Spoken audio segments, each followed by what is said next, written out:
Sa special report na isinagawa ng Commission on Audit o COA, lumalabas sa iba't ibang irregularidad na nadiskubre sa Makati City Hall Building 2 na pinatayo ng mga dating opisyal nito. Kabilang na si Vice President Jejomar Binay at anak nitong si dating Makati Mayor Junjun Binay. Isa sa nakitang irregularidad, ang bloated cost o pinalobong halaga ng proyekto. Umabot ng 2.2 billion ang aktual na ginastos sa 11-story building. Halos 2 bilyong pisong mas malaki kumpara sa original na approved budget for the contract para sa pinlanong 9-story building.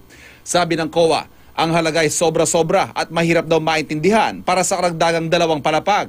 Bilang reaksyon ni giniti dating Mayor Binay na dumaan na dati sa audit ang Makati City Hall Building 2 at wala umanong nakitang anomalya. Ilang beses na inaudit yan, wala naman nakita. All of a sudden, meron na ngayon nakita yung COA. Again, timing is a suspect pagdating sa mga ganyan .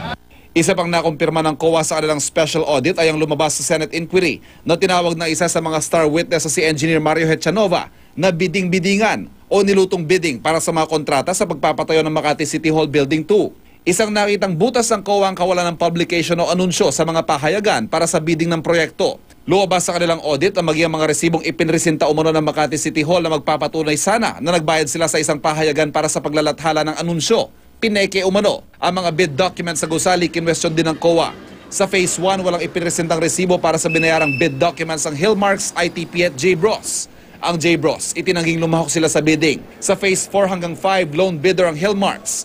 Pino na rin ng COA, nakasabay ng Makati City Hall Building 2. Nanalo rin bilang lone bidder ang Hillmarks sa 2 iba pang malalaking proyekto sa lungsod, ang Makati Science High School at University of Makati Nursing Building. Sa kanyang tugon sa COA, naghugas kamay si nooy Mayor Jejomar Binay. Gayon din ang anak na si Junjun at iginiit na trabaho umano ng Bids and Awards Committee ang mga usapin sa bidding sa mga proyekto ng lungsod.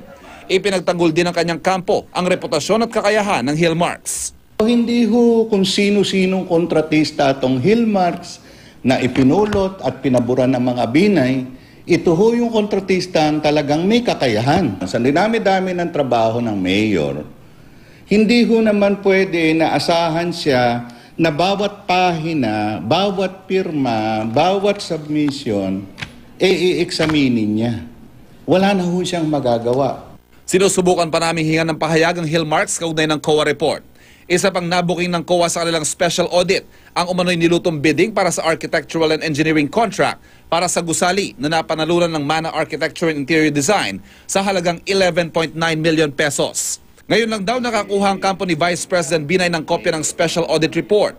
Hihimayin daw nila ito at sasagutin pero kinwestiyon nila ang timing ng paglalabas ng COA ng report. Ito yung isa nilang paraan para siraan lamang si Vice President Binay at ang kanyang anak. Ivan Mayrina, Nakatutok, 24 Oras.